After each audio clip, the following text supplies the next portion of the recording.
ನಮಸ್ಕಾರ. ಈ ವಿಡಿಯೋದಲ್ಲಿ ಎಲ್ರಿಗೂ ಇಷ್ಟವಾಗುವ ಸ್ಪೈಸಿ ಹಾಗೂ ಟೇಸ್ಟಿಯಾಗಿರುವಂಥ ಮಸಾಲಾ ಕಾರ್ನ್ ಚಾಟ್ನ ಹೇಗೆ ಮಾಡೋದಂತ ಹೇಳಿ ನೋಡೋಣ. ತುಂಬ ಸುಲಭವಾಗಿ ಈ ರೆಸಿಪಿನ ಮಾಡ್ಕೊಳ್ಬೋದು. ಕಾರ್ನನ್ನು ಸಪ್ಪೆಯಾಗಿ ತಿನ್ನೋ ಬದಲು ಈ ಥರ ಸ್ವಲ್ಪ ಸ್ಪೈಸಿಯಾಗಿ ಮಾಡ್ಕೊಂಡು ತಿಂದು ನೋಡಿ, ತುಂಬ ಇಷ್ಟಪಡ್ತೀರಾ. ತಿನ್ನೋದಕ್ಕೂ ಕೂಡ ತುಂಬ ಮಜಾ ಬರುತ್ತೆ. ಈ ಥರ ಸ್ಪೈಸಿಯಾಗಿ ಮಾಡಿಕೊಂಡು ಮೇಲ್ಗಡೆ ನಿಂಬೆ ಹಣ್ಣೆಲ್ಲ ಹಿಂಡ್ಕೊಂಡು ತಿಂತಿದ್ರೆ ಅದರ ಮಜನೇ ಬೇರೆ. ಇದನ್ನು ಹೇಗೆ ಮಾಡೋದಂತ ಹೇಳಿ ನೋಡೋಣ. ಅದಕ್ಕಿಂತ ಮುಂಚೆ ಇನ್ನೂ ಚಾನಲ್ಗೆ ಯಾರು ಸಬ್ಸ್ಕ್ರೈಬ್ ಆಗಿಲ್ಲ, ದಯವಿಟ್ಟು ಚಾನಲ್ನ ಸಬ್ಸ್ಕ್ರೈಬ್ ಮಾಡಿಕೊಂಡು ವಿಡಿಯೋ ನೋಡಿ.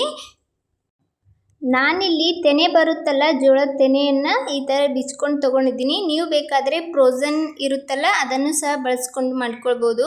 ಇವಾಗ ಇದನ್ನು ನೀರಿಗೆ ಹಾಕ್ಕೊಂಡು ಸ್ವಲ್ಪ ಹೊತ್ತು ಕುದಿಸ್ಕೊಳ್ಳೋಣ. ಒಂದು 5-6 ನಿಮಿಷ ಇದನ್ನು ಚೆನ್ನಾಗಿ ಕುದಿಸ್ಕೋಬೇಕಾಗ್ತದೆ. ಉಪ್ಪನ್ನು ಇವಾಗಲೂ ಆ್ಯಡ್ ಮಾಡ್ಬೋದು, ಇಲ್ಲಾಂದ್ರೆ ಲಾಸ್ಟಲ್ಲಿ ಕೂಡ ಹಾಕ್ಕೊಳ್ಬೋದು. ನಾನು ಇಲ್ಲಿ ಉಪ್ಪನ್ನು ಆ್ಯಡ್ ಮಾಡೋಕ್ಕೆ ಹೋಗಿಲ್ಲ. ಅದು ಕುದ ನಂತರ ಈ ಕಡೆ ಒಂದು ಪಾತ್ರೆಗೆ 1 ಚಮಚದಷ್ಟು ಬೆಣ್ಣೆಯನ್ನು ಹಾಕ್ಕೊಂಡಿದ್ದೀನಿ. ಬೆಣ್ಣೆ ಹಾಕ್ಕೊಂಡ ನಂತರ ಅದಕ್ಕೇ 1 ಬೌಲ್ನಷ್ಟು ಜೋಳನ ಹಾಕ್ತಾಯಿದ್ದೀನಿ. ಇದಕ್ಕೆ ಜೋಳನೂ ಅಂತಾರೆ ಕೆಲವೊಬ್ಬರು, ಉತ್ತರ ಕರ್ನಾಟಕ ಕಡೆ ಆದರೆ ಮೆಕ್ಕೆಜೋಳ ಅಂತ ಹೇಳಿ ಕರಿತೀವಿ. ಅದನ್ನು ಹಾಕ್ಕೊಂಡು ಇದನ್ನು ಚೆನ್ನಾಗಿ ಸ್ವಲ್ಪ ಹೊತ್ತು ಫ್ರೈ ಮಾಡ್ಕೊಳ್ಳೋಣ. ಈ ಥರ ಬೆಣ್ಣೆ ಜೊತೆ ಇದನ್ನು ಫ್ರೈ ಮಾಡೋದ್ರಿಂದ ರುಚಿ ಕೂಡ ತುಂಬ ಚೆನ್ನಾಗಿ ಬರುತ್ತೆ. ಹೊರಗಡೆ ಸ್ಟ್ರೀಟ್ಗಳಲ್ಲಿ ಸಿಗುತ್ತಲ್ಲ ಅದೇ ಥರ ರುಚಿ ಇರುತ್ತೆ. ಇವಾಗ ಹುರಿದ ನಂತರ ಇದಕ್ಕೇ ರುಚಿಗೆ ತಕ್ಕಷ್ಟು ಉಪ್ಪು ಹಾಗೆ ಸ್ವಲ್ಪ ಖಾರ ಹಾಕ್ಕೊಂಡಿದ್ದೀನಿ. ಖಾರ ನೀವು ಹೇಗೆ ಇಷ್ಟಪಡ್ತೀರಾ ಹಾಗೆ ಹಾಕ್ಕೊಳ್ಬೋದು. ಒಂದು ಸ್ವಲ್ಪ ಚಾಟ್ ಮಸಾಲೆ ಹಾಕ್ಕೊಂಡು ಇದನ್ನು ಚೆನ್ನಾಗಿ ಮಿಕ್ಸ್ ಮಾಡ್ಕೊಳ್ಳೋಣ.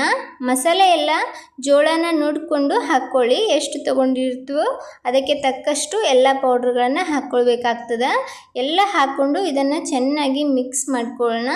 ಲಾಸ್ಟಲ್ಲಿ ಒಂದು ಸ್ವಲ್ಪ ಕೊತ್ತಂಬರಿ ಸೊಪ್ಪನ್ನು ಕಟ್ ಮಾಡಿ ಸೇರಿಸ್ಕೊಂಡಿದ್ದೀನಿ. ಇದೆಲ್ಲ ಹಾಕಿ ಚೆನ್ನಾಗಿ ಮಿಕ್ಸ್ ಮಾಡಿದರೆ ಸಾಕು. ಸಿಂಪಲ್ಲಾಗಿ ರೆಡಿ ಆಗ್ತದೆ ಕಾರ್ನ್ ಚಾಟ್. ತುಂಬ ಚೆನ್ನಾಗಿರುತ್ತೆ. ನೋಡಿದ್ರೇ ಬಾಯಲ್ಲಿ ನೀರು ಕಡಿತಾ ಇದೆ, ತಿನ್ಬೇಕು ಅನ್ನಿಸ್ತಿದೆ. ನೋಡ್ಬೋದು ಇವಾಗ ರೆಡಿ ಆಗಿದೆ. ಇಷ್ಟೇ ಮಾಡೋದು, ಜಾಸ್ತಿ ಏನಿಲ್ಲ. ತಿನ್ನೋದಕ್ಕೆ ಮಾತ್ರ ಸೂಪರಾಗಿರುತ್ತೆ. ಇವಾಗ ಇದನ್ನು ಒಂದು ಬೌಲ್ಗೆ ಸರ್ವ್ ಮಾಡ್ಕೊಳ್ತೀನಿ.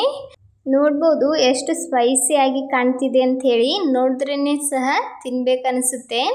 ತುಂಬ ಚೆನ್ನಾಗಿ ಟೇಸ್ಟ್ ಕೂಡ ಇರುತ್ತೆ. ನೀವು ಸಹ ಒಮ್ಮೆ ಟ್ರೈ ಮಾಡಿಬಿಟ್ಟು ಟೇಸ್ಟ್ ಹೇಗಿತ್ತಂತ ಹೇಳಿ ಕಮೆಂಟ್ ಮಾಡಿ.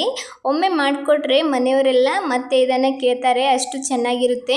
ಒಂದು ಸ್ವಲ್ಪ ಸಪ್ಪೆ ತಿನ್ನೋ ಬದಲು ಈ ಥರ ಉಪ್ಪು ಖಾರ ಮಸಾಲೆ ಎಲ್ಲ ಹಾಕಿಬಿಟ್ಟು ಮೇಲ್ಗಡೆ ಒಂದು ಸ್ವಲ್ಪ ನಿಂಬೆಹಣ್ಣು ಹಾಕ್ಕೊಂಡು ತಿಂತಾಯಿದ್ರೆ ಅದ್ರ ಮಜನೇ ಬೇರೆ. ಈ ಸಿಂಪಲ್ ರೆಸಿಪಿ ನಿಮಗೆ ಇಷ್ಟ ಆಗಿದೆ ಅಂದ್ಕೊಂಡಿದ್ದೀನಿ.